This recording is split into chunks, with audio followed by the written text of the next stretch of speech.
From the collection of points we have examined so far, we have reached the conclusion that we must take seriously the possibility of a message coming from God, and the way to recognize whether a message is truly from God or not is to examine the content of this message and make a decision based on it.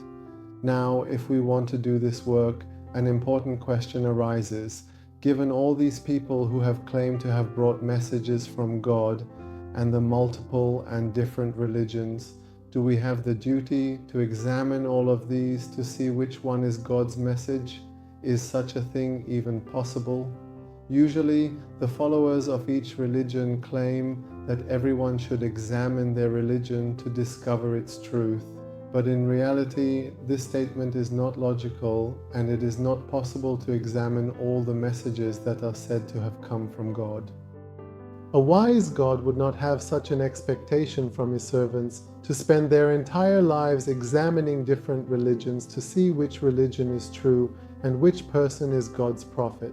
Even if someone dedicated their entire life to this task, they still could not examine all these messages. The most logical path and duty that comes to mind in this matter is that each person should examine the religion they deal with, the one from the family they were born into, and in the region where they live and encounter it, and are told that this message is God's message. They should examine it and not pass by it with indifference. It is true that they cannot examine all religions, but at least they must examine the religion that encompasses their identity, their culture, their family, and many of their characteristics, and see whether this message is from God or not. We mentioned before that no one is truly without religion. Everyone has chosen a way of life for themselves based on something, whether based on family, propaganda, studies, or environment. But we emphasize that this religion should not be based on fanaticism and should not be founded on the principle that because everyone says so, I accept too. The same applies to the religion we deal with, meaning I cannot say that because I was born into a family that told me this religion came from God and is God's message, I blindly accept it. I cannot do that. I have the duty to examine and see whether this religion is from God or not. Here we must carefully keep in mind at least one point: to know which message is not from God so that we do not become victims of imitation and blind following.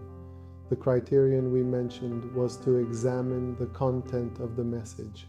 If the content of the religion I deal with contains unreasonable subjects, anti-moral things, and matters that are not compatible with logic, I cannot attribute such a thing to God and say this message is God's message. If I examined and found such things in it, even if all my environment, family, and those around me tell me this religion is true, my reason tells me that such a thing cannot be from God. If I examined and became convinced that this is from God and it is logical and is a good message, I accept it.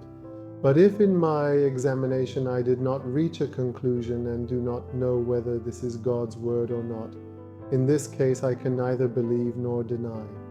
In such circumstances, I pause and use its beneficial points without believing in it.